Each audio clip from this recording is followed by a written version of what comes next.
up, guys? It's Tornado Gaming back with another one, and today is episode 2 of the Chiefs franchise mode. Last episode, we saw that I did a complete demolition of their roster for the first episode, trading away every single superstar player of theirs, aka everybody 81 overall and above. And like I said, the series doesn't stop until we build them back up to win a Super Bowl. Today's episode will be the simulation of Season 1, and if we do somehow make the playoffs in this video, I doubt that'll happen. However, I did, as y'all know in the first episode, if y'all were here for that, I did trade for some players and sign some free agents, so, yeah, maybe that'll help us out a bit, but I doubt it. Yeah, I doubt the season's gonna go well, but if we do make the playoffs, that'll be a separate video, and if we don't make the playoffs, the draft and free agency will also be included in today's video. So, yeah, let's get started. Look at this team's overalls for the upcoming season. 75 overall team, 75 overall offense, and 77 overall defense. That is terrible. But, we're just gonna simulate the whole preseason, because I know no one watching this video will care about that. We're simulating the whole preseason.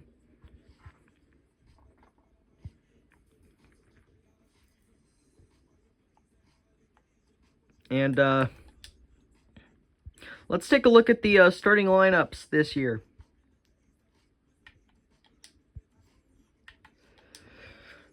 Starting at quarterback.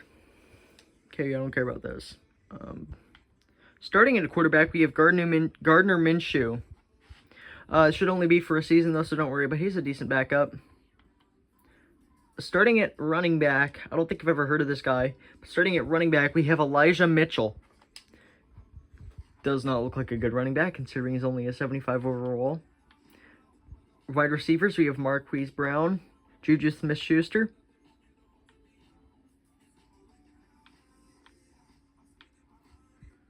And then we have Xavier Worthy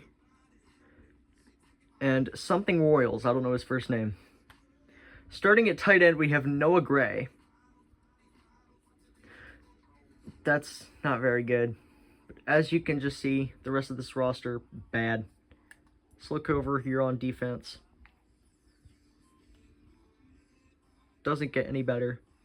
Except for a Bentley over there at the MIKE position. He's really the only good player on this team. Jawan Bentley.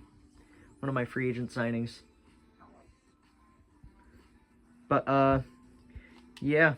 Let's get this atrocity of a season underway.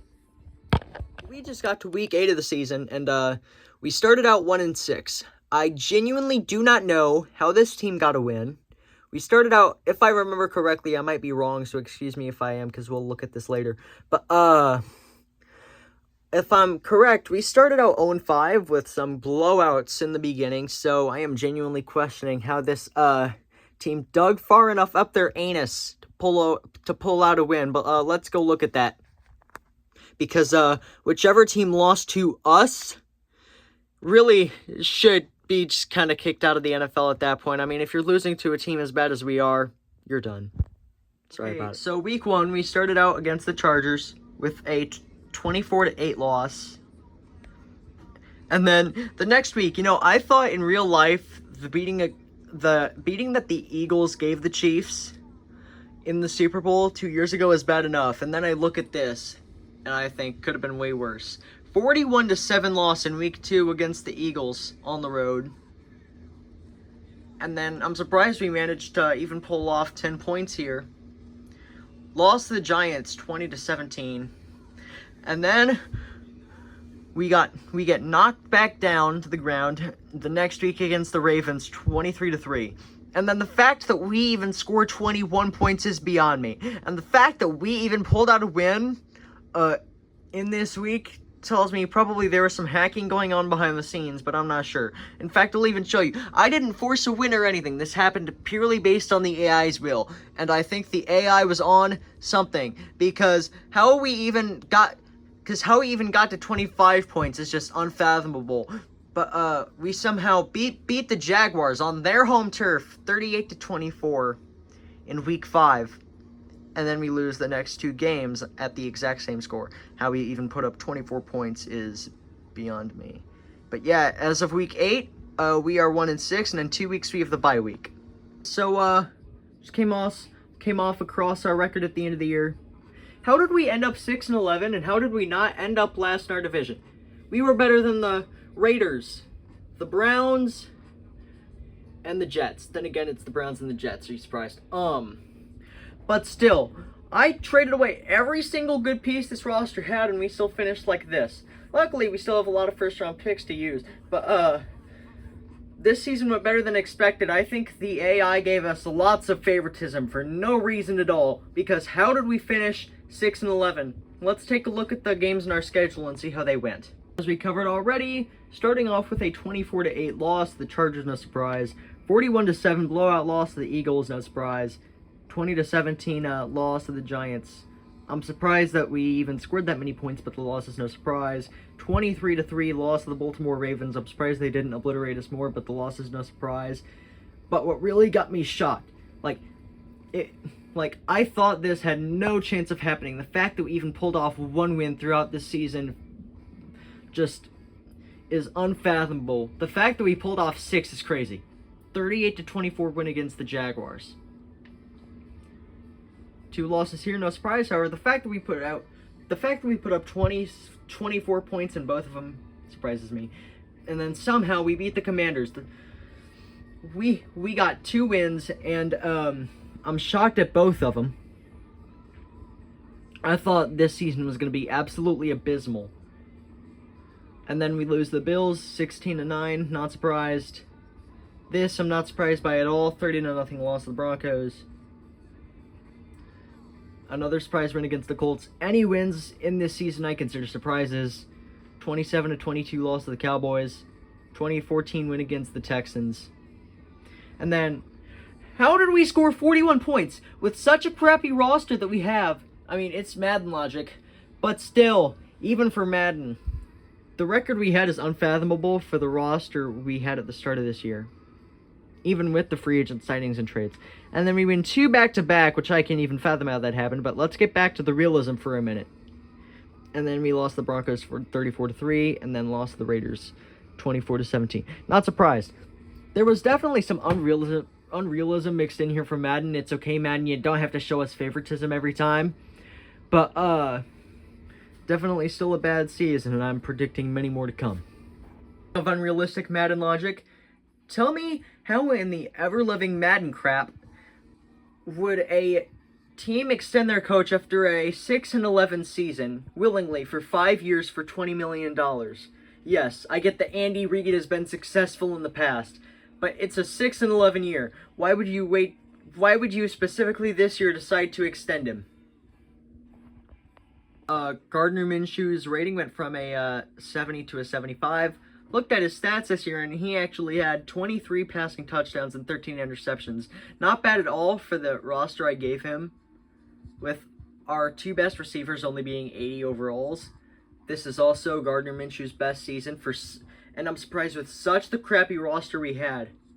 I mean, compared to his second best season, interceptions went up by 6, but still, this is technically his best season yet. Sure, I also see some overall jumps here on the defense too, so props to them. Of course, we knew Wilkins was already high, and so was Bentley. But yeah, props to the defense. I see some overall jumps from when we first started. So, as of the first week of the offseason, negative $84.3 million in debt. In negative salary cap. So, I doubt we're going to be able to do anything in free agency this year, which kind of makes me a little bit mad. But that's alright, because we have about 25 draft picks in this draft class. So, we better hope on a prayer that most of these draft guys are good, if we absolutely cannot afford to do anything in this year's free agency.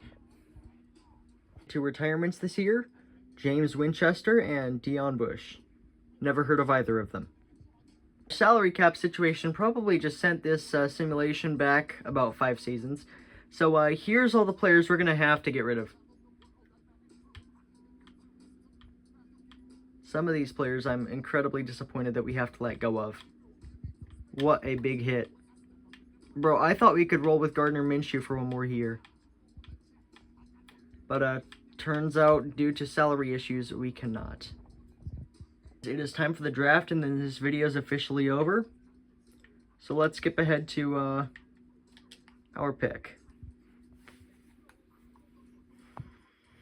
One of our biggest weaknesses I saw was left tackle, so, with the 5th pick in the NFL draft, we're going with left tackle, Dante Lawson. 5.04 40-yard dash, 29 reps on the bench press, a 30.2 vertical jump. Let's see, what else can you find out about him? 6'7", 316 pounds, 21 years old, and college is USC. Sounds solid. We'll draft him. Let's see his cutscene. Roger, give this man a proper introduction. Why do so many players in this game come out wearing something like a beanie or a do-rag on their heads? Put some respect on them. Good pick, a B-. Why only a B-? What? I feel like I got undergraded. I have my next draftee. One of our biggest needs is tight end right now, so I'm going with George Espinoza. Pretty good combine stats, if you ask me. Around 1 to 2 projection at pick number 7, so he's not too bad. Maybe overvalued, but still, he was really one of the only logical choices we could take. Coming from San Diego State, not the biggest college in the world, but 6'4", really good height for a tight end and 255 pounds. I'll take him. Oh, we got an accomplishment. Stud finder. Draft a rookie with a hidden dev trait. Let's go. I am happy about this one, and he looks happy to be here too.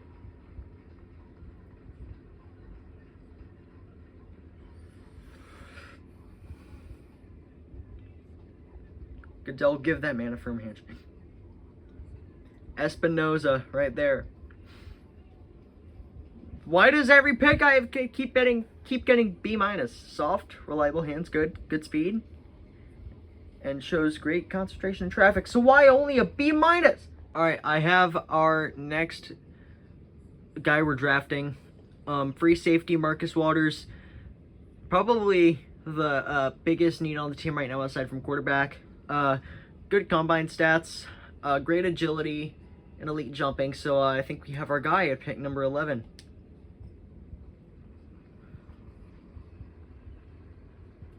Wrinkly old man Goodell, getting ready to announce our pick. And the game actually likes this pick. It's better than a B- at least, but I feel like we should have gotten an A for this pick. Instinctive zone finder, willing, dependable. Willing, dependable tackler. And does he have NFL speed, which I'm not really worried about. As long as he has the skills, I'm fine. I didn't have enough time on the clock by the time I started recording this, so I kind of had to just make it right off the bat. I drafted cornerback J.R. McIntyre. Will make plays in zone coverage good. Shows good instincts good. Does he have NFL speed? The only concern. I'm not too concerned about that. But cornerback was, according to Madden, our biggest need on the team, and so I'm happy we got that out of the way. Update, I really did not see anyone valuable to draft with the 26th pick in the first round, so I traded it to the Rams for a 2028 first round pick, 2 years from the current year. Their next year second round pick, their next year third round pick, their next year 6th round pick, and their next year 7th round pick. I actually got an excellent pick. 29th pick in the draft. This guy had been around since like the 6th pick. He was a wide receiver, and at first when I saw him, I was like, okay, I don't need a receiver. And then finally, whenever it was like the 29th pick, I was thinking, okay, if he's been around for this long, he clearly is something special. So I took him. It seemed like Madden was saving him for me, just telling me to take him. But finally, I got an A+ on one of our picks, track speed, soft, reliable hands, and all-star contested catch ability. I am grateful for this pick. Next, I decided to address what I thought was the biggest need on our team, quarterback. Raphael Lamb, 30th overall pick, and I know at that pick, people would expect you to kind of sit on the bench for 1 or 2 years. Well, Raphael, I'm going to need you to be a star right off the bat and carry us through hopefully like the next 10 years. Turn scrambles into back-breaking plays. Great touch and accuracy on short throws. Not a cannon, but zip on throws. All right, cool. And 90 acceleration, 84 agility, 84 speed, and 90 throw power, along with a hidden dev. This is a steal at 30th overall. Well, those were the only picks I felt like that mattered. And so I'm just going to simulate the rest of the picks, and I'll see y'all for the next episode, because I'm not going to keep y'all waiting through 7 whole rounds of drafting, especially since we have 25 picks. I'm going to let Madden simulate the rest of those, but those are the picks that I specifically wanted to make. I'm going to let Madden do the rest of it for me. And starting off next episode, I'll tell you who all I drafted and who all Madden drafted for me. But thanks for tuning into this episode. I'll see y'all for episode 3. Tornado, signing off for now.